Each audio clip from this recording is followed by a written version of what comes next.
Again good evening by எல்லாருக்குமே. என்ன பேசிகிட்டு இருக்கோம் அப்படின்னா நியூக்ளியர் ஃபிசிக்ஸோட லெக்சர் 3ல் இருக்கும். இதில் முன்னாடி சொல்லி கொடுத்தது எல்லாமே பைண்டிங் எனர்ஜி ரிலேட்டட் நியூமரிக்கல்ஸ் ஃபுல்லாக சொல்லி கொடுத்தோம். வாட் இஸ் பைண்டிங் எனர்ஜின்றதையும் நான் உங்களுக்கு கற்றுக் கொடுத்தேன். So binding energy Z M P plus N M N minus M into C square. ஞாபகம் வந்துச்சு உங்களுக்கு? அசியூம்டு மாஸையும் ஆக்சுவல் மாஸையும் மைனஸ் பண்ணணும். பொறுமையாக கற்றுக்கோங்க, நல்லா கற்றுக்கோங்க. இசட்எம்பி ப்ளஸ் என்எம்என் இது வந்து அசியூம்டு மாஸ், மைனஸ் எம்மு இது டெல்எம். டெல்எம்னா இப்போ நான் எழுதியிருக்கிறது மாஸ் டிஃபெக்ட். இந்த மாஸ் டிஃபெக்டை சி ஸ்கொயரோட மல்டிப்ளை பண்ணோம் அப்படின்னா நமக்கு கிடைக்கிறது பைண்டிங் எனர்ஜி. பைண்டிங் எனர்ஜி ரைட்டா? ஸோ பைண்டிங் எனர்ஜிக்கான ஃபார்முலா டெல்எம் சி ஸ்கொயர்னு உங்களுக்கு நான் கற்றுக் கொடுத்தேன். பைண்டிங் எனர்ஜி டெல்எம் சி ஸ்கொயர் ரைட்டா? இந்த பைண்டிங் எனர்ஜி எதுக்கு சார் பைண்டிங் எனர்ஜி கண்டுபிடிக்கணும்? ஸ்டெபிலிட்டி அகைன்ஸ்ட் டிஸ்இன்டகிரேஷன் அப்படின்னா என்னங்க சார்? ஒரு நியூக்ளியஸ் ஸ்டேபிளாக இல்லையான்றதை கண்டுபிடிக்கிறது. பைண்டிங் எனர்ஜி கண்டுபிடிக்கிறதுக்கு ரொம்ப முக்கியமான காரணம் stability against disintegration. Stability against disintegration. ஒரு யுரேனியம் நியூக்ளியஸ், நான் சொல்ல வர கவனிச்சு வாங்க. யுரேனியம் நியூக்ளியஸ் சீக்கிரமாக டிஸ்இன்டகிரேட் ஆகிடுது. டிஸ்இன்டகிரேஷன்னா ரேடியோ ஆக்டிவிட்டி அதிகமாக இருக்குன்னு அர்த்தம். அதே ஒரு அயன் நியூக்ளியஸ் அது மாட்டம் காலங்காலமாக கிடக்கும். அப்போ யாருக்கு ஸ்டெபிலிட்டி அதிகம்? அயன் நியூக்ளியஸோட ஸ்டெபிலிட்டி அதிகம். அப்போ என்ன அர்த்தம்னா பைண்டிங் எனர்ஜி லார்ஜாக இருந்ததுன்னா that nucleus is stable. Binding energy ரொம்ப ரொம்ப அதிகமாக இருந்தால் இந்த லைன் ரொம்ப இம்பார்ட்டன்ட். கேர்ஃபுல்லாக கற்றுட்டே வாங்க. ஸோ பைண்டிங் எனர்ஜி ரொம்ப அதிகமாக இருந்ததுன்னா அந்த நியூக்ளியஸ் ஸ்டேபிள் நியூக்ளியன்னு அர்த்தம். ரொம்ப ஸ்டேபிளாக இருக்குன்னு அர்த்தம். Monish good evening bye. Binding energy right பை கிளாஸ் கவனி. பைண்டிங் எனர்ஜி ரொம்ப ரொம்ப கம்மியாக இருந்தது அப்படின்னா அந்த நியூக்ளியஸ் அன்ஸ்டேபிள்னு அர்த்தம். So binding energy measures stability against disintegration. உங்கள் என்சிஆர்டியில் இந்த வார்த்தை தான் இருக்கும். ஸ்டெபிலிட்டியை பற்றி பேசுறது தான் sir binding energy. Binding energy கண்டுபிடிக்கிறோம். அதில் யாருக்கு ரொம்ப அதிகமாக இருக்கோ அந்த நியூக்ளியஸ் வந்து ரொம்ப ரொம்ப ஸ்டேபிளாக இருக்கும். இப்போ binding energy is large, that nucleus is stable. ஸ்மாலராக இருந்தால் அன்ஸ்டேபிள்னு அர்த்தம். இது என்னப்பா இது பைண்டிங் எனர்ஜி? ஏன்னா என்ன? ஏன்னா நியூக்ளியான் நம்பர். நியூக்ளியான் நம்பர்னால் உங்கள் ஃபேமிலியில் எத்தனை பேர் இருக்காங்க. ஏ வந்து என்னும் இசட்டும் சேர்ந்தது தான் ஏ ரைட்டா? இப்போ ஒரு கார்பன் நியூக்ளியஸ், கார்பன் நியூக்ளியஸில் 6 புரோட்டான் 6 நியூட்ரான் இருக்குது. அப்போ மொத்தம் ஏ வந்து 12 ரைட்டா? ஏ வந்து 12. இது 12 பேரோட பைண்டிங் எனர்ஜி. அப்போ ஒரு ஆளோட பைண்டிங் எனர்ஜி வேணும்னா பை 12. அப்படின்னா பைண்டிங் எனர்ஜி பெர் நியூக்ளியான் வேணும்னா ஏவால் டிவைட் பண்ணணும். உங்களால் உணர முடியுது அந்த இடத்துல? பைண்டிங் எனர்ஜி பெர் நியூக்ளியான், ஒரு நியூக்ளியான். மொத்தம் என் ஃபேமிலியில் 12 பேர் இருக்காங்க.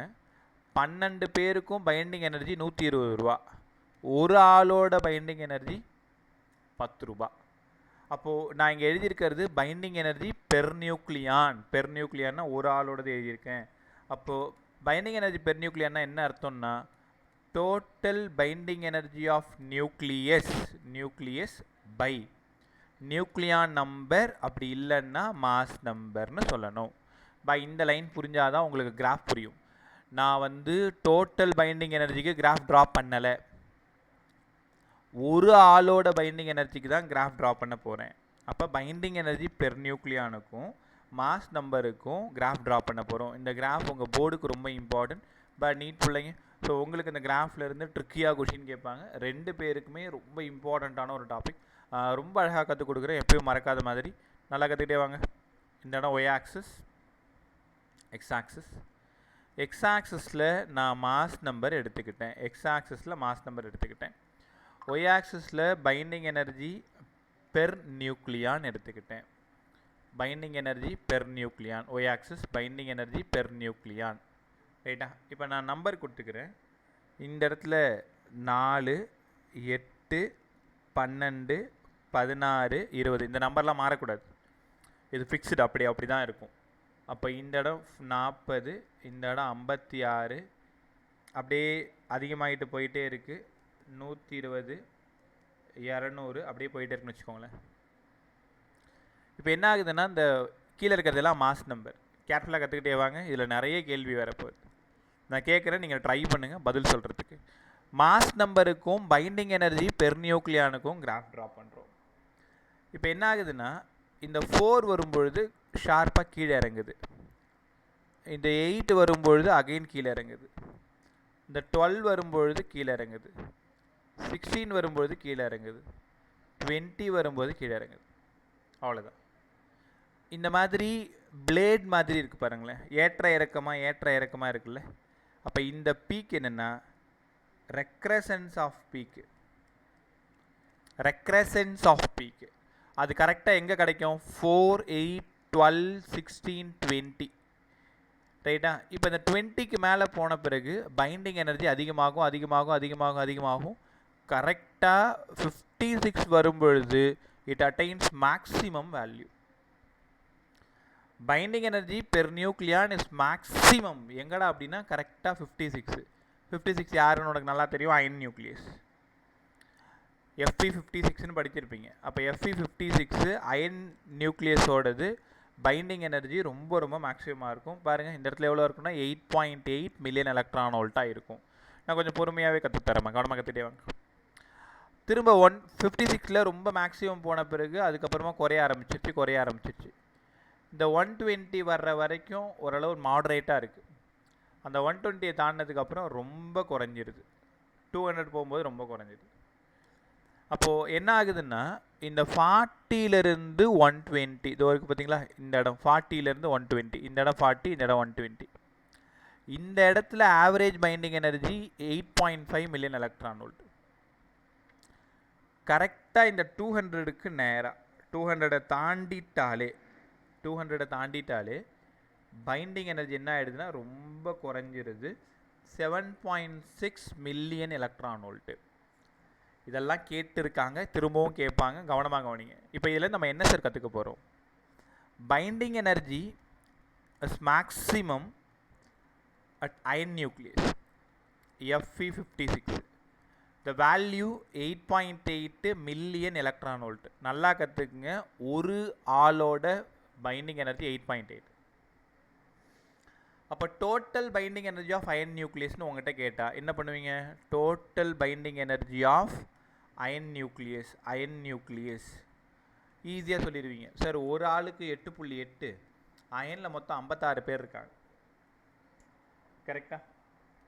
அப்போ 8.8 56 பேரால் நீங்கள் என்ன பண்ணணும்? மல்டிப்ளை பண்ணணும்.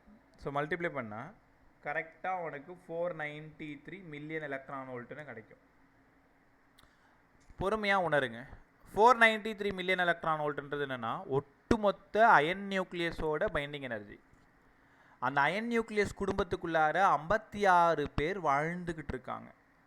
அந்த 56 பேரில் ஒருத்தவங்களோட பைண்டிங் எனர்ஜி 8.8. அப்போ நீங்கள் கொஷினை கரெக்டாக ரீட் பண்ணணும்.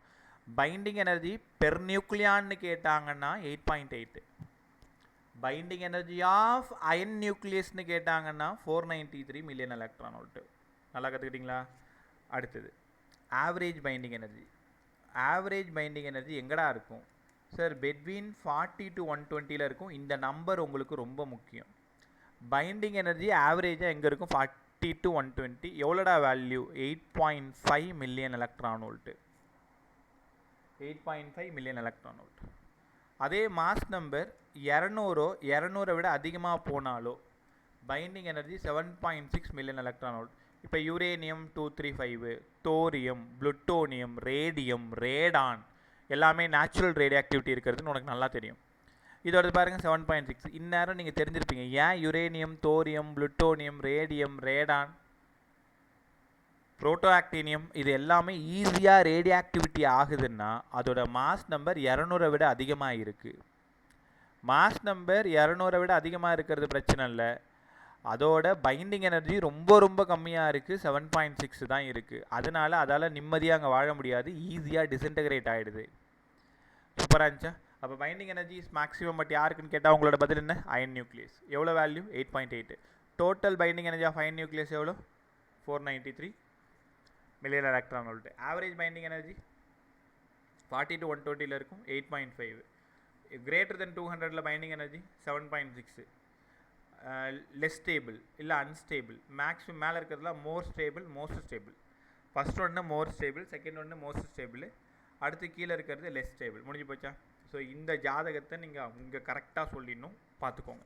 அதுக்கப்புறமா இங்கே ஒரு மேஜிக் நம்பர் நமக்கு வரப்போகுது பாருங்களேன். இங்கே பாருங்கள் சூப்பராக இருக்கும் பாருங்கள். Mass number 4, 8, 12, 16, 20. 4, 8, 12, 16, 20 இதெல்லாம் மாஸ் நம்பர் தலையில் இருக்கிறது. அப்போ 4ன்னா கண்டிப்பாக அது ஹீலியம் 2He4. 8ன்னா யார்? பெரிலியம். 12 carbon, 16 oxygen, 20 neon. கரெக்டா? அப்போ நியூக்ளியஸை நம்ம ஐடென்டிஃபை பண்ணிட்டோமா? 4, 8, 12, 16, 20 யாருன்னா helium, beryllium, carbon, oxygen, neon. இதில் ஒரு நல்ல நகைச்சுவை என்ன அப்படின்னா, இதோட அட்டாமிக் நம்பர் எழுதிக்கோங்க. Atomic number Z.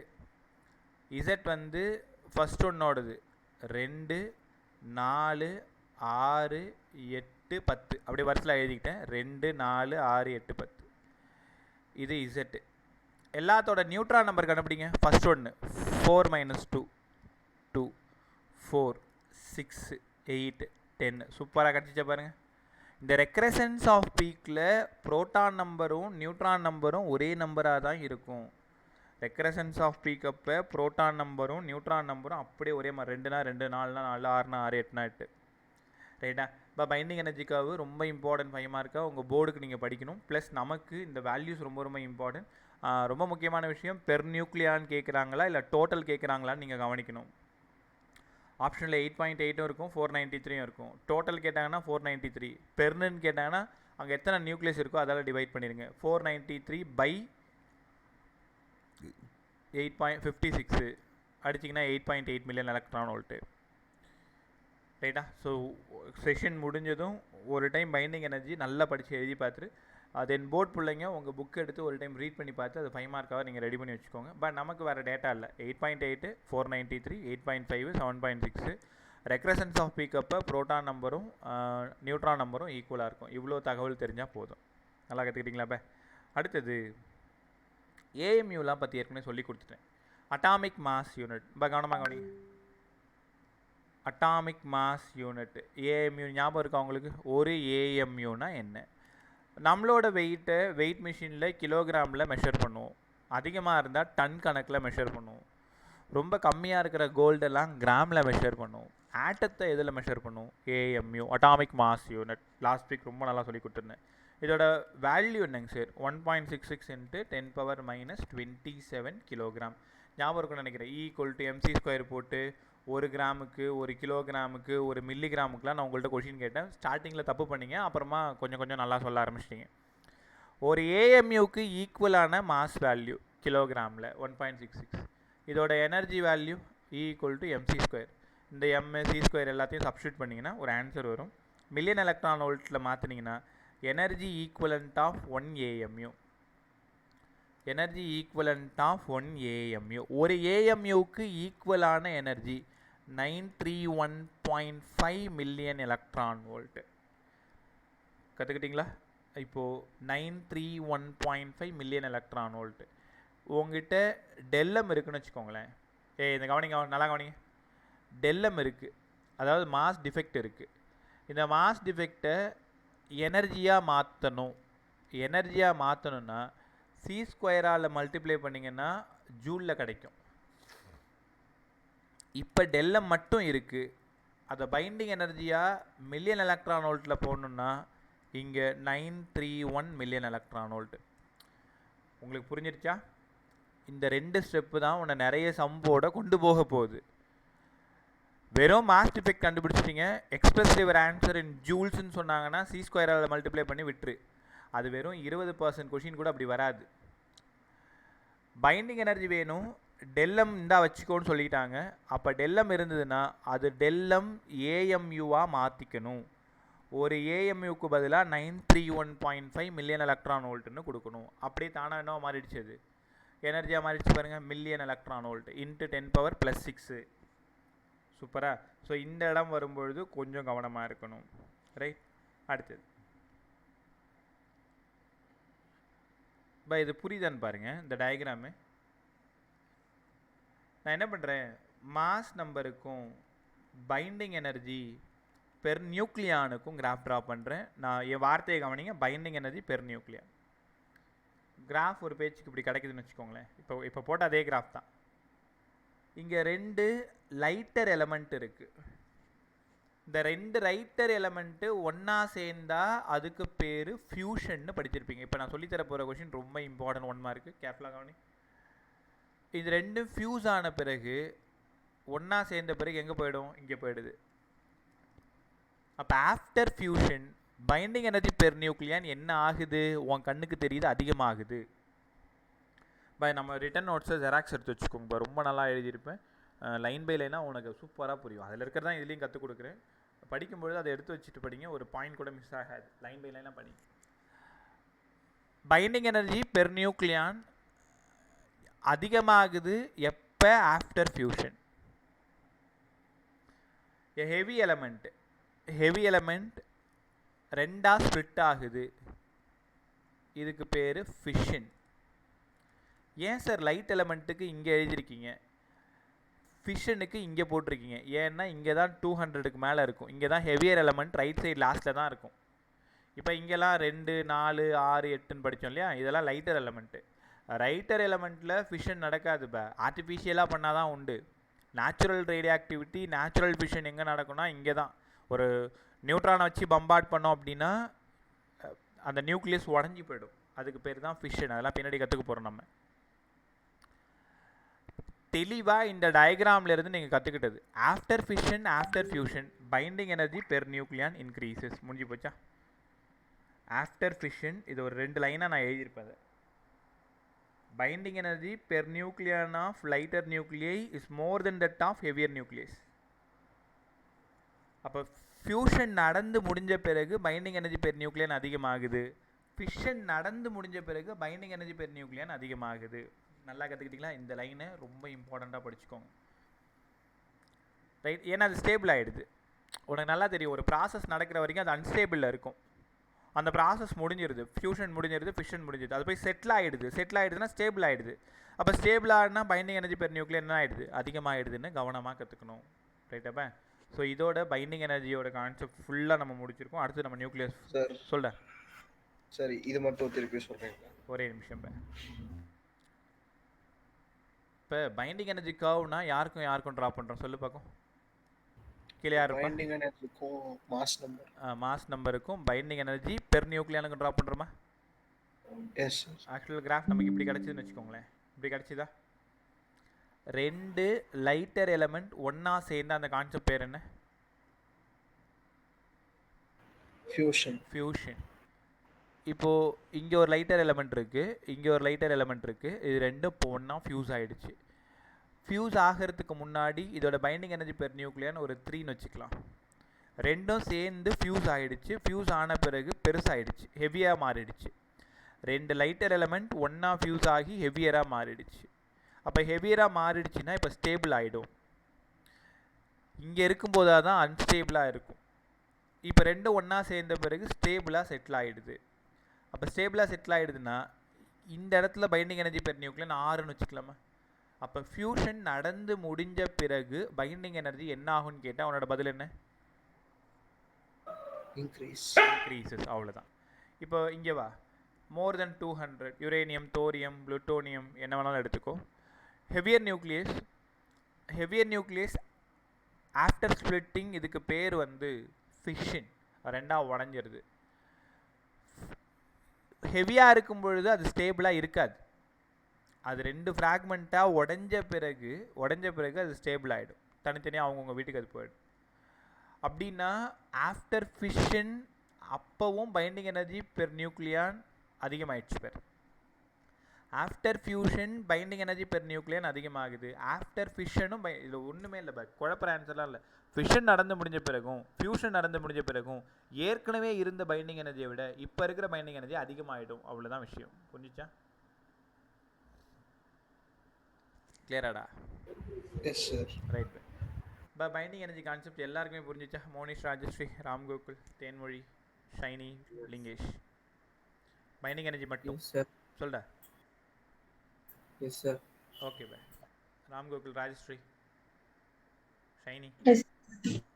Yes, sir. Right. அடுத்தது நியூக்ளியர் ஃபோர்ஸ் போகலாமா? இன்னும் கொஞ்சம் ஜாலியாக இருக்கும் பாருங்களேன். Nuclear forces.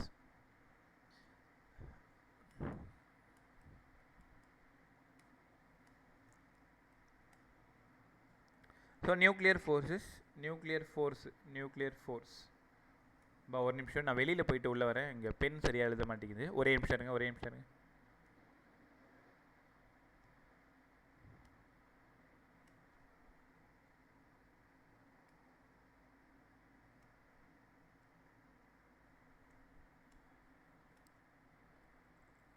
செக் பண்ணுங்க. ஸ்க்ரீன் கிளியரா?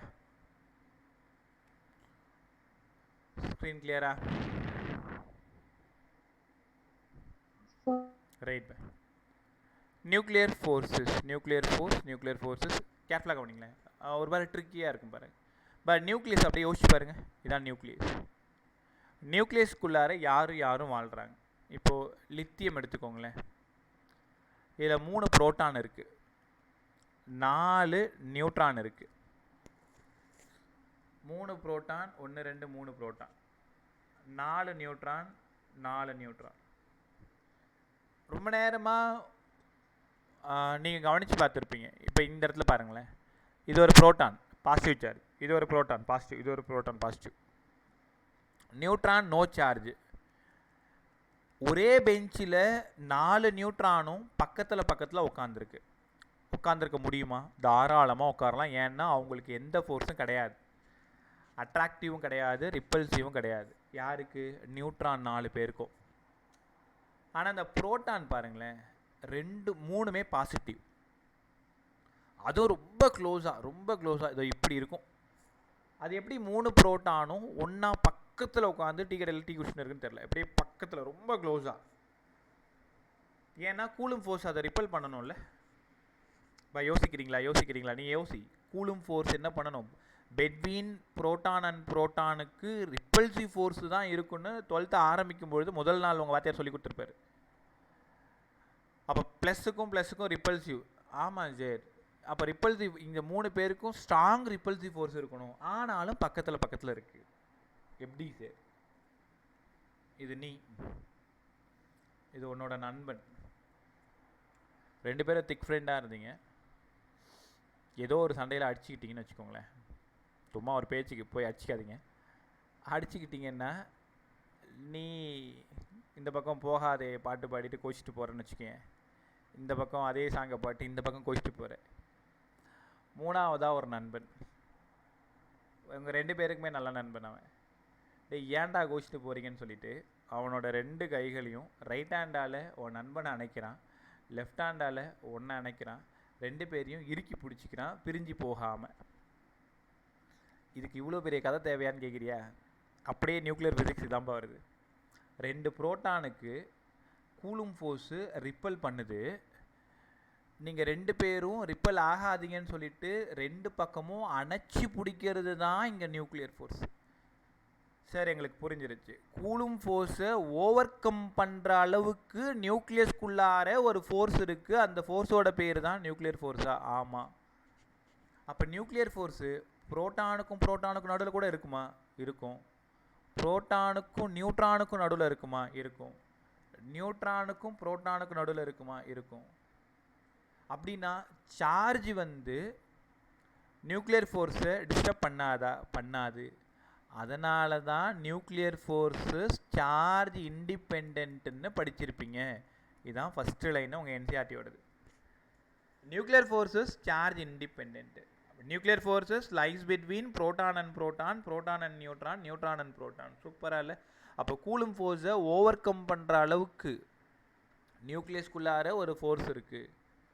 ஸோ அந்த ஃபோர்ஸோட பேர் தான் நியூக்ளியர் ஃபோர்ஸ். என்ன தான் நீ 2 புரோட்டான் சண்டை போட்டுட்டு பிரிஞ்சு போக நீங்கள் முயற்சி பண்ணால் கூட நீங்கள் போக முடியாத அளவுக்கு உங்கள் 2 பேரையும் அணைச்சி பிடிக்கிறது தான் இங்கே நியூக்ளியர் ஃபோர்ஸோட வேலை. அங்கே எத்தனை பேர் இருக்காங்களோ அத்தனை பேரையும் அணைச்சி பிடிச்சி அந்த நியூக்ளியஸ் பைண்டிங்காக இருக்கிறதுக்கான காரணமாக இருக்கிறது தான் nuclear force. It is charge independent, right sir.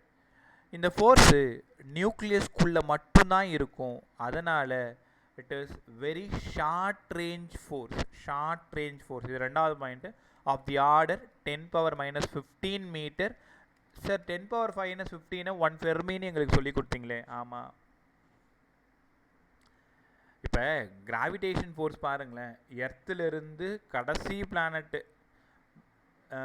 Jupiter, அதுக்கப்புறம் நெப்டியூன், ப்ளூட்டோ ஸ்டாராக மாறிடுச்சு. இருந்தாலும் ப்ளூட்டோவுக்கும் நம்ம எர்த்துக்கும் கூட இன்னமும் கிராவிடேஷன் ஃபோர்ஸ். யூனிவர்ஸில் இருக்கக்கூடிய ஒவ்வொரு பாடியும் அட்ராக்ட் ஆகணும், உங்களுக்கு நல்லா தெரியும், டியூ டு கிராவிடேஷன் ஃபோர்ஸ். இருக்கிறதுலேயே very weakest forces among the nature gravitation force. இருக்கிறதுலே very longest force in nature gravitation force. இருக்கிறதுலே very strongest force in nature nucleus. Very short range force nature nucleus force. பார்த்தீங்களா, 10⁻⁻15 மீட்டருக்குள்ளார தான் அது வேலையை காட்ட முடியும். வெளில வந்து அதோட வேலையை காட்ட முடியாது. புரோட்டானையும் தான் அதை கண்ட்ரோல் பண்ணும். புரோட்டானையும் நியூட்ரானையும் தான் கண்ட்ரோல் பண்ணும். பக்கத்தில் இருக்கிற எலக்ட்ரானை கூட அதால் டிஸ்டர்ப் பண்ண முடியாது. ஏன்னா it is very short range. Electron பாருங்கள், அதே ஆட்டம்குள்ளார நியூக்ளியஸ்க்கு கொஞ்சம் பக்கத்தில் தான் சுற்றி வந்துட்டுருக்கும். ஆனால் அதை கூட அதால் ஒன்றும் பண்ண முடியாது. நியூக்ளியஸ்குள்ளார மட்டும்தான் இவரோட வாய்ஸ் எல்லாமே.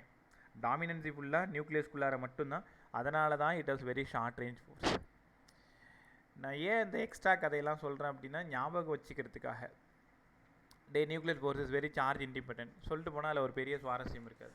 It is very short range force, பெரிய சுவாரஸ்யம் ஒன்றும் இருக்காது. பட் இந்த பக்கத்தில் ஒரு கதை சொல்கிறேன்ல, இந்த பக்கத்தில் இருக்கிற கதை தான் இந்த 2 பாயிண்ட், இந்த பாயிண்ட்ஸ் எல்லாம் உங்களுக்கு ஞாபகப்படுத்தும். ரைட்டா? அடுத்தது இப்போ it is charge independent very short range force among the nature சொல்லியாச்சு.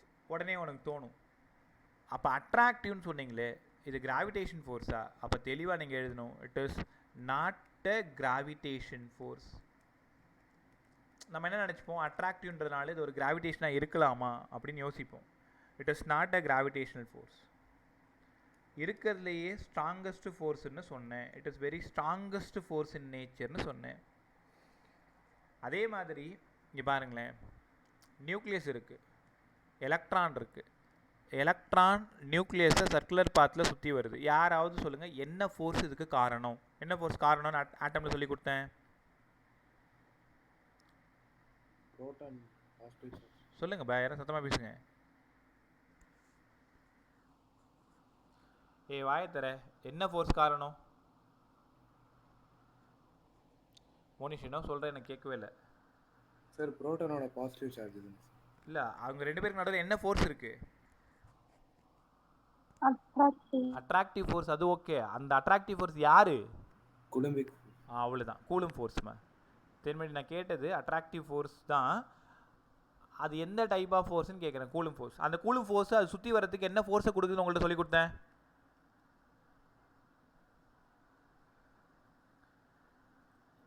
The Coulomb force provides necessary, அடுத்த லைன் கம்ப்ளீட் பண்ணுங்க. Centripetal force. Necessary centripetal force. அப்போ அது சுற்றி வர்றதுக்கு காரணம் Coulomb force. Coulomb force provide necessary centripetal force. ரைட்டா? இதுதான் உங்களோட எர்த்து. இதுதான் 3 ரிவால்வ் அரவுண்ட் த எர்த்தின் சர்க்குலர் ஆர்பிட். இப்போது இந்த எர்த்தை இந்த 3 சுற்றி வர்றதுக்கு என்ன காரணம்? எந்த ஃபோர்ஸை கொடுக்குதுன்னு சொல்லி கொடுத்தேன் கிராவிடேஷனில்.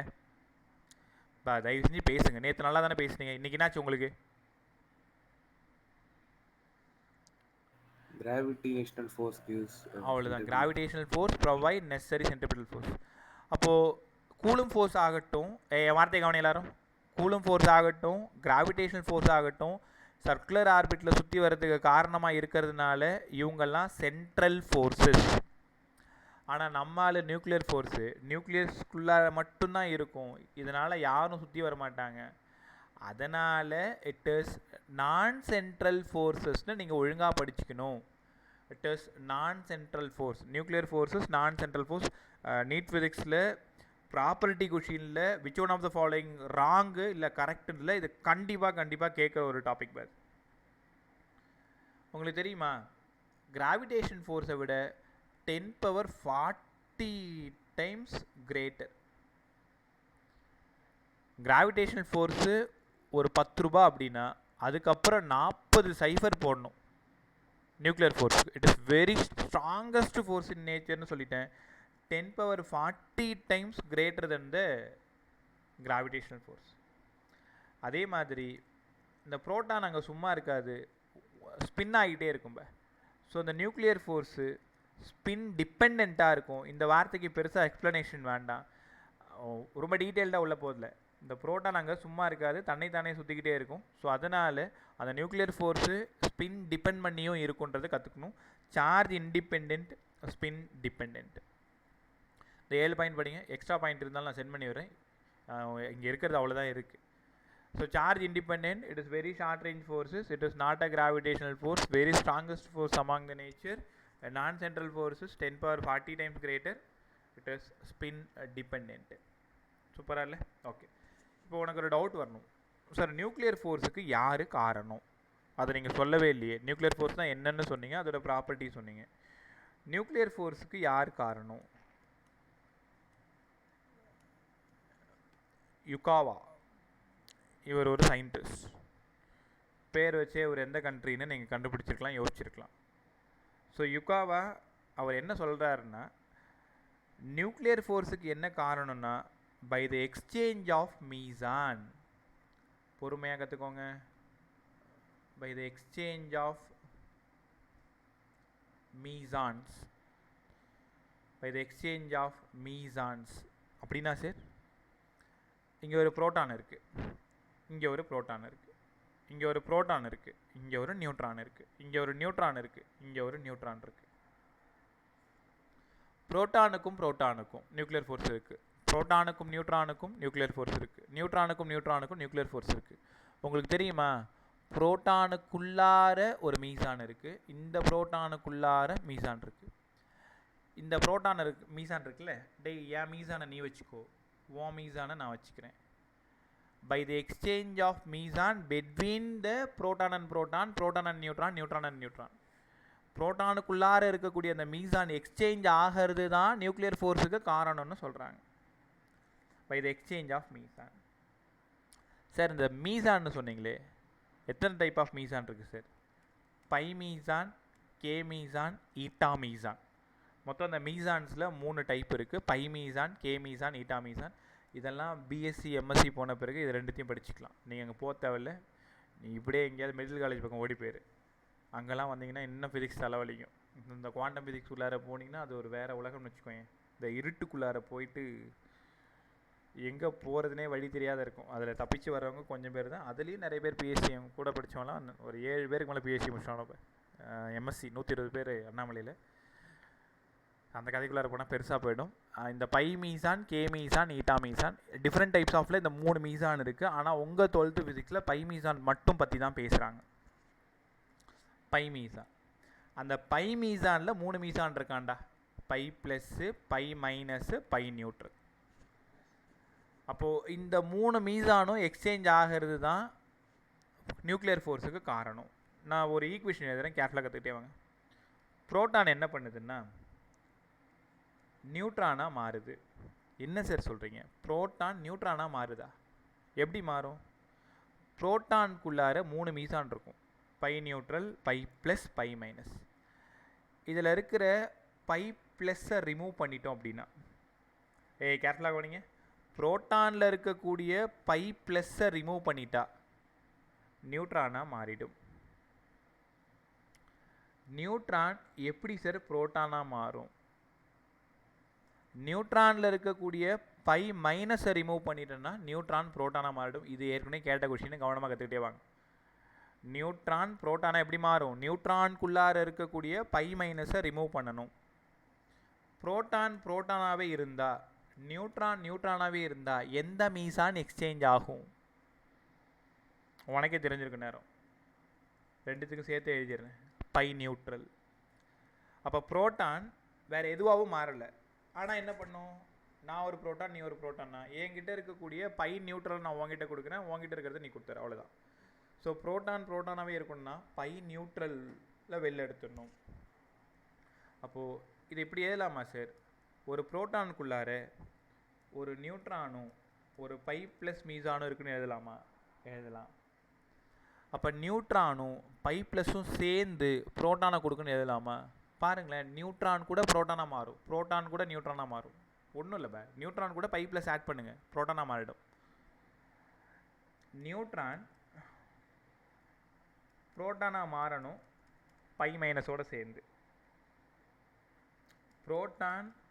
புரோட்டானாகவே இருக்கும் பை நியூட்ரல், நியூட்ரானாகவே இருக்கும் பை நியூட்ரல்.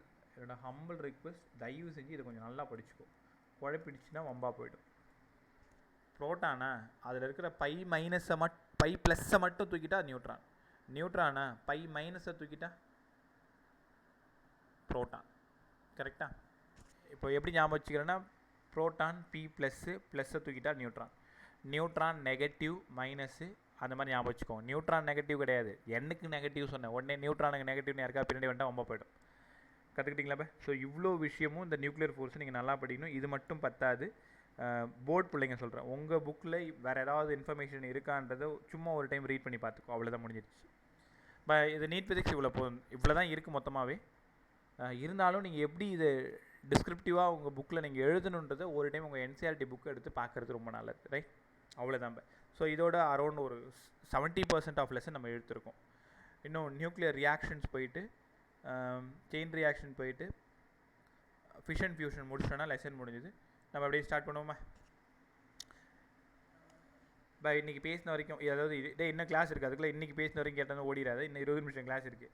ஸோ இப்போ பேசின வரைக்கும் மோனிஷ்லேருந்து லிங்கேஷ் வரைக்கும் எல்லாருக்கும் கிளியராக ஒரு ஹப்பியாக ஒரு எஸ் சொல்லு பார்க்கும், இல்லைன்னா நோ சொல்லு பார்க்கும். Yes sir. ஸ்டார்டிங்ல என்ன நடந்துச்சுன்னு தெரியும். புரியலடா. நான் 5 மினிட்ஸ் லேட்டாக வந்தேன்ல சார், அப்போ என்ன நடந்துச்சுன்னு தெரியும். ஸ்டார்டிங்லையா? Yes sir. ஸ்டார்டிங்கில் என்ன நடந்துச்சு? பைண்டிங் எனர்ஜி கர்வ் பற்றி பேசிகிட்டு இருந்தோம். பைண்டிங் எனர்ஜி கர்வ் வந்துட்டு ஆரம்பிக்கும் போதே வந்துட்டேன் சார். அதுதான் ஸ்டார்ட் பண்ணோம். அதுக்கு முன்னாடி அதுக்கு பைண்டிங் எனர்ஜி ரிலேட்டட் நியூமரிக்கல்ஸ்லாம் போட்டுட்டு இருந்தோம், ஸ்க்ரீன் காமிச்சிட்டு இருந்தேன். அப்புறம் பைண்டிங் எனர்ஜி, டோட்டல் பைண்டிங் எனர்ஜினா என்ன, பைண்டிங் எனர்ஜி பெர் நியூக்ளியர்னா என்னன்னு எக்ஸாம்பிள் போட்டுட்டு இருந்தேன். வேறு ஒன்றும் புதுசாக சொல்லடா. Okay sir, right. ஸோ எல்லாருக்கும் கிளியர்னா அடுத்த டாபிக் போயிடலாமா? Nuclear reactions.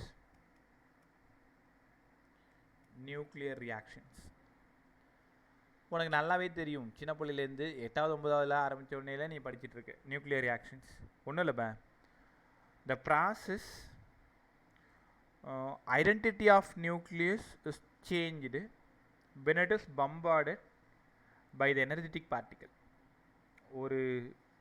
ஒரு நியூக்ளியஸோட ஐடென்டிட்டியே மாறி போயிடும், அவனோட அடையாளமே மாறி போயிடும், வேற ஒன்றா. எப்படி மாறும்?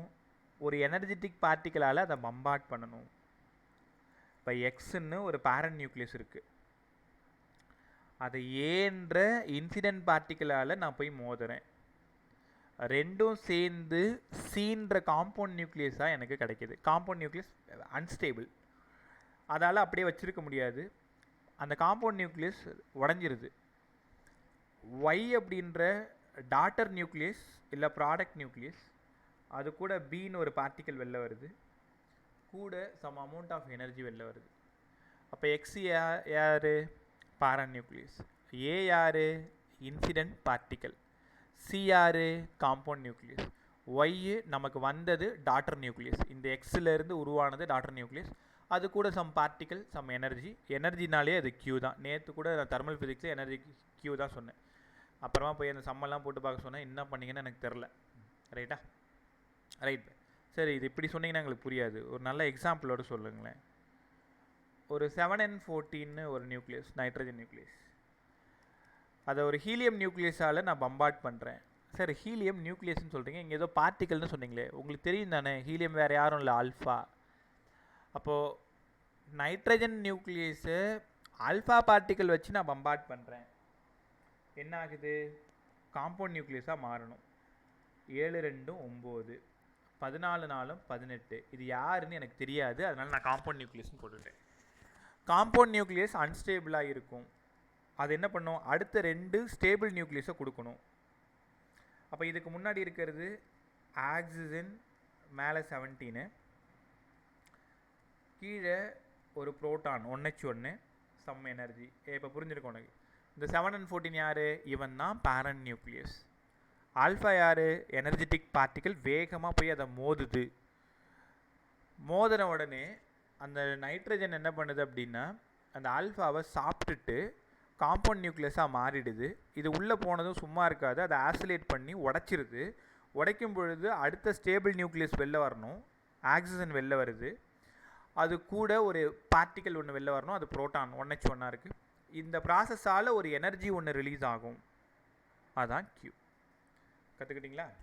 இப்போ இந்த எக்ஸும் ஏவும் யார் அப்படின்னா ரியாக்ட் பண்ணுறதுனால ரியாக்டன்ஸ். இந்த பக்கம் இருக்கிற ஆட்கள்லாம் ப்ராடக்ட்ஸ். உனக்கு இதெல்லாம் நல்லாவே தெரியுமா உனக்கு? ரைட்டா? ரொம்ப முக்கியமான விஷயம் இப்போ சொல்ல போகிறது. அப்படியே உங்கள் காதுகளை என்கிட்ட கொடுங்க. சார், இந்த ப்ராசஸ் நடந்தது இல்லை, இந்த ப்ராசஸால் ஏதாவது பாதிக்கப்படுமா இல்லை எதுவுமே எல்லாமே சேஃபாக தான் இருக்குமா? மொமெண்டம். மொமெண்டம்னாலே உனக்கு தெரியும், 2 மொமெண்டம், லீனியர் மொமெண்டம், இன்னொன்று angular momentum. Momentum is conserved. Momentum is conserved. அப்போ என்ன கற்றுக்கிட்டீங்க? நியூக்ளியர் ரியாக்ஷன் நடக்கும் பொழுது லீனியர் மொமெண்டமும் ஆங்குலர் மொமெண்டமும் கன்சர்வ்டாக தான் இருக்கும், மாறாது. பிஃபோர் கொல்யூஷன் என்ன மொமெண்டமோ ஆஃப்டர் கொல்யூஷன் அதே மொமெண்டம் தான் இருக்குன்னு கொல்யூஷனில் உங்களுக்கு சொல்லி கொடுத்த ஞாபகம் இருக்கா? அதேமாரி பிஃபோர் ரியாக்ஷனில் என்ன மொமெண்டம் இருக்குமோ ஆஃப்டர்லேயும் அதே மொமெண்டம் தான் இருக்கும். Momentum is conserved. அது மட்டும் இல்லை, எனர்ஜியும் கன்சர்வ்டு. Energy also conserve. அதே மாதிரி அட்டாமிக் நம்பர் இசட்டு கன்சர்வ்டு. ஒத்துக்கிறீங்களா? ஏன் சார் கன்சர்வ்டு? 7 2 9 8 1 9 மாறி இருக்கா? மாறல. Mass number conserved. அப்போ அட்டாமிக் நம்பர், மாஸ் நம்பர் இது எல்லாமே கன்சர்வ், மாறாது. மொமெண்டம் மாறாது, எனர்ஜி மாறாது. சூப்பராக கற்றுக்கிட்டிங்களா? அடுத்தது இனிமேல் தான் நமக்கு வேலை இருக்குது. Q வேல்யூன்னு ஒன்று கற்றுத்தர போகிறேன்.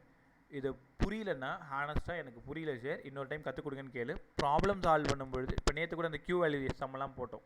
சாரி, லாஸ்ட் கிளாஸில் உங்களுக்கு கொடுத்துருந்தேன். சொல்ல சார் இப்போ சொன்னது மட்டும் திருப்பி சொல்லுங்கள். எந்த இடம்ப? லைட்டாக மேலே. அதான் சார். இப்போ இந்த ரியாக்ஷன்ஸ் புரிஞ்சிருச்சுல்ல? சார். இப்போ இந்த ரியாக்ஷன் நடந்து முடிஞ்ச பிறகு எதெல்லாம் வேஸ்ட் ஆகும், எதெல்லாம் அப்படியே இருக்கும், அதுக்கு பேர் தானே கன்சர்வ்டு. கன்சர்வ்னா என்ன? உனக்கு புரிஞ்ச கன்சர்வ் சொல்லு. லைக் வேல்யூ சேஞ்ச் ஆகாம initial and final same. Initial equal to ஃபைனலாக இருந்தால் அதுக்கு பேர் கன்சர்வ்னு சொன்னோம். ரைட்டா? அப்போது மொமெண்டம் கன்சர்வ்ட். மொமெண்டம் கன்சர்வ்னா கொல்யூஷன் அந்த ப்ராசஸ் நடக்கும் முன்னாடி எண்ணுக்கும் ஹீலியத்துக்கும் என்ன மொமெண்டம் சேர்த்து இருக்கோ அதே மொமெண்டம் தான் இந்த ஆக்சிஜன் தென் புரோட்டான் ரெண்டுத்துக்கும் சேர்த்து அதே மொமெண்டம் தான் இருக்கும். அப்போ என்ன அர்த்தம்? Momentum is conserve. கரெக்டாக? எனர்ஜியும் மாறாது, கன்சர்வ். அட்டாமிக் நம்பரை பாருங்க, இதுக்கு ஒரு 7, இதுக்கு ஒரு 2, மொத்தம் 9 ஆடா லெஃப்டில். ரைட்டில் 8 + 1 9. அப்படின்னா அட்டாமிக் நம்பர் கன்சர்வ்டா? மேலே 14 4 18, இந்த பக்கம் 17 1 18, கன்சர்வ்டா பாரு. அப்போ atomic number, mass number, neutron number எல்லாம் conserved, momentum conserved, energy conserved. அவ்வளோதான். ஸோ இதெல்லாம் இந்த ப்ராசஸ்க்கு அப்புறம் கன்சர்வ்டாக இருக்குன்றது தான் சொல்ல போகிறோம், வேறு ஒன்றும் இல்லை. கற்றுக்கிட்டியா? சார் எதுவுமே சேஞ்ச் ஆகாது சார். இந்த ப்ராசஸில் எதுவுமே சேஞ்ச் ஆகாது. சேஞ்ச் ஆகிற விஷயம் பின்னாடி வரப்போது, நம்ம அங்கே போய் அதை பார்த்துக்கலாம். Okay sir. இப்போ சொன்னது இந்த ப்ராசஸ் நடந்தால் யாரெல்லாம் உள்ளே வருவாங்கன்றதுக்கு. மொமெண்டம் உள்ளே வரும், linear momentum, angular momentum, energy உள்ளே வரும், அட்டாமிக் நம்பர், மாஸ் நம்பர் இவங்கெல்லாம் உள்ளே வருவாங்க. உள்ளே வந்தால் இவங்கெல்லாம் யாரும் மாற மாட்டாங்க, அப்படியே இருப்பாங்கன்ற தகவல் தான் உங்களுக்கு சொல்ல வந்தது. Okay sir. ரைட். அடுத்தது Q வேல்யூ. கொஞ்சம் சிரமமாக இருந்தாலும் பரவாயில்ல, நல்லா கவனிங்க. Q வேல்யூ என்ன சார்? Q வேல்யூனா முதல்ல மாஸ் ஆஃப் ரியாக்டன்ட். ஏன்னா உனக்கு நல்லா தெரியும் ரியாக்டண்ட்டோட மாஸ் தான் இந்த பக்கம் அதிகமாக இருக்கும். Minus mass of product. எது சேஞ்ச் ஆகும்னு கேட்டல? மாஸ் சேஞ்ச் ஆகும். ரியாக்டண்ட்டோட மாஸ் தான் கிரேட்டராக இருக்கும் ப்ராடக்டோட. உனக்கு தெரியும் தானே அது? Yes sir. ரியாக்டண்ட்டோட மாஸ் தான் அதிகமாக இருக்கும் ப்ராடக்டை விட. இந்த ரெண்டுத்தையும் மைனஸ் பண்ணால் உங்களுக்கு கிடைக்கிறது யார்? Mass defect. Mass defect. இப்போ புரிஞ்சிருக்குன்னு நினைக்கிறேன். அப்போ பிஃபோர் ப்ராசஸ் மாஸ் வேறு, ஆஃப்டர் ப்ராசஸ் மாஸ் வேறு. அப்போ மாஸ் நாட் கன்சர்வ்டு. அதுதான் அங்கே எனர்ஜியாக கன்வெர்ட் ஆகிட்டு வெளில ஓடியாந்துடும். இப்போ எனக்கு mass of reactant, mass of product இது ரெண்டும் சேர்ந்தது மாஸ் டிஃபெக்ட். சரி, இது எனர்ஜியாக மாற்ற எப்படி எனர்ஜியாக எப்படி நான் மாற்றிக்கிறது? இனிமேல் டெல்லம்னா உனக்கு இங்கே என்ன ஞாபகம் வரணும்? Mass of product, sorry mass of reactant minus product இல்லையா? அதான் டெல்லம். இங்கே பாருங்களேன், இது கூட சி ஸ்கொயரால் மல்டிப்ளை பண்ணால் என்னோட ஆன்சர் ஜூலில் இருக்குது. அதாவது இது Q வேல்யூ. Qனா எனர்ஜி தானே. ஏஎம்யூவால் மல்டிப்ளை பண்ணணும். அப்போ இப்போ ஒரே நிமிஷம், இந்த ஜூலை எப்படி எலக்ட்ரான் வோல்ட்டாக மாற்றணும்னு சொல்லி கொடுத்தேன் சார். இப்போ வரைக்கும் இந்த ஜூலு இது எலக்ட்ரான் வோல்ட்டாக மாற்றணும்னா பை 1.6 இன்ட்டு 10⁻⁻19 டிவைட் பண்ணணும். டிவைட் பண்ணால் இது எலக்ட்ரான் வோல்ட்டாக மாறிடும். ஏன்னா ஒரு எலக்ட்ரான் வோல்ட்டு 1.6 இன்ட்டு 10⁻⁻19 ஜூலுன்னு தெரியும் உனக்கு. நேற்று என்ன சொல்லி கொடுத்தேன், ஒரு கலோரி ஈக்குவல் டு 4.2 ஜூலுன்னு சொல்லி கொடுத்தேன். நிறைய தகவல் ஃபுல்லாக உன் மூளைக்குள்ளார போயிட்டே இருக்கும். ஆனால் அது எல்லாத்தையும் எப்படி ஒரு சேர ஞாபகப்படுத்தி எக்ஸாமில் நீங்கள் அதை மார்க்காக கன்வெர்ட் பண்ண போகிறீங்கன்றது தான் உங்களோட திறமையே. இப்போ அது உங்களால் முடியறதுனால தான்ப்பா இவ்வளோவும் கொடுக்குறாங்க. இப்போ என்ன போய் 3 எக்ஸாம் எழுதுறான்னா எழுத முடியுமா? ஃபிசிக்ஸ், கெமிஸ்ட்ரி, பயாலஜி படுறான்னா படிக்க முடியுமா? என்னால் எப்படி முடியும்? ஸோ உங்கள் 17, 16, 18 இதிலலாம் மெமரி ரொம்ப ஜாஸ்தியாக இருக்குன்றதுக்கு தான் இவ்வளோ விஷயம் பார்த்தீங்க. ஸோ ஃபிசிக்ஸ் மட்டும் இவ்வளோ ஃபார்முலா, கெமிஸ்ட்ரி மட்டும் இவ்வளோ விஷயம், பயாலஜி மட்டும் இவ்வளோ விஷயம், எல்லாத்தையும் ஒரு சேர இந்த 2 வருஷத்தில் உங்களால் பண்ண முடியுன்றதுனால தான் அவ்வளோ கொடுக்குறாங்க. இப்போ உன்னால் முடியும்னு கொடுக்குறாங்கன்னா அதை நீ செஞ்சு சூப்பராக. அப்போ என்ன அர்த்தம், ஜூலில் இருக்கிறத எலக்ட்ரான் வோல்ட்டாக மாற்றிருக்கேன். பை 1.6 இன்ட்டு 10⁻⁻19 டிவைட் பண்ணியிருக்கேன். அதே Q வேல்யூ வேணும்னா டெல்லம் கிடைக்குது. அந்த டெல்லம்மை 931.5 மில்லியன் எலக்ட்ரான் வோல்ட்டால் மல்டிப்ளை பண்ணாலும் எனக்கு Q வேல்யூ கிடச்சிரும். இதை நீ எப்படி ஹேண்டில் பண்ணுறியோ அதை பொறுத்து தான் உனக்கு ஆன்சர் வரணும். நிஜமாலுமே இந்த ஜூலில் வர்ற மாதிரி சம்மே பெருசாக கேட்க மாட்டாங்க, எப்பயாவது ரொம்ப ரேராக இருக்கும். அதுக்காக அது கற்றுக்காமல் இருக்க முடியாது. வெறும் சி ஸ்கொயரால் மல்டிப்ளை பண்ணி ஜூலில் போட்டு விட்டுரு. கிட்டத்தட்ட இது ரெண்டும் ஒரே மாதிரி தான். பை 1.6 இன்ட்டு 10⁻⁻19 போட்டிங்கன்னா எலக்ட்ரான் வோல்ட்டில் கிடச்சிரும். 10⁻+6 மட்டும் தூக்கி வெளில போட்டிங்கன்னா இந்த ஆன்சர் வந்துடும். இது ரெண்டுத்தையும் சால்வ் பண்ண வந்துடும். சரி, இது உனக்கு கஷ்டமாக இருக்குன்னா டிவைட் பண்ணுறது. டெல்லம் கிடைக்குதுன்னா டேரெக்டாக 931.5 மில்லியன் எலக்ட்ரான் வோல்ட்டாக இந்த 2 ஆன்சர் மாறவே மாறாது. கிட்டத்தட்ட செகண்ட் ஸ்டெப்பும் தேர்ட் ஸ்டெப்பும் ஒரே மாதிரி தான். செகண்ட் ஸ்டெப்பு ரிவர்ஸில் வந்திருக்கேன், தேர்ட் ஸ்டெப்பு ஃபார்வர்டில் போயிருக்கேன். 2 பேரும் சந்திக்கிற இடம் ஒன்றா தான் இருக்கும். சம் வரும்பொழுது நம்ம 2 மாடலையும் நம்ம ட்ரை பண்ணுவோம். ஜூலில் இருக்கிற எலக்ட்ரான் வோல்ட்டாக மாற்றுவோம், இங்கே இருக்கிற மில்லியன் எலக்ட்ரான். இப்போ இது திரும்ப ஜூலுக்கு போனால் என்ன சார் பண்ணணும்? இங்கே பாருங்கள், டெல்லம்மு 931.5 10⁻6 1.6 இன்ட்டு 10⁻⁻19 இதை ஃபுல்லாக சால்வ் பண்ணிங்கன்னா உனக்கு மேலே இந்த ஆன்சர் கிடச்சிரும். இந்த ஆன்சர் கிடச்சிரும். கரெக்டாக? ஸோ எப்படி வேணாலும் உன்னால் பண்ண முடியும். ஜூல்லேருந்து எலக்ட்ரான் வோல்ட் வந்து மில்லியன் எலக்ட்ரான் வோல்ட் வர முடியும். மில்லியன் எலக்ட்ரான் வோல்ட்லேருந்து ஜூலுக்கு ட்ராவல் ஆக முடியும். ரைட்டா? ஸோ இந்த Q வேல்யூ கொஞ்சம் நல்லா கற்றுங்க. இப்போ அடுத்தது நியூக்ளியரோட எனர்ஜி. 2 விஷயம் என்ன நமக்கு பேலன்ஸ் இருக்குது. நியூக்ளியர் எனர்ஜி, அதில் நியூக்ளியர் ஃபிஷன் ஒன்று கற்றுக்க போகிறோம், நியூக்ளியர் ஃபியூஷன் ஒன்று கற்றுக்க போகிறோம். சார் ஃபிஷன்னா என்ன, ஃபியூஷன்னா என்ன? ஒரு ஹெவியர் எலமெண்ட்டு ஸ்லோ நியூட்ரானால் பம்பார்ட் பண்ணுறோம். என் வார்த்தையை நல்லா கவனி. Slow neutron.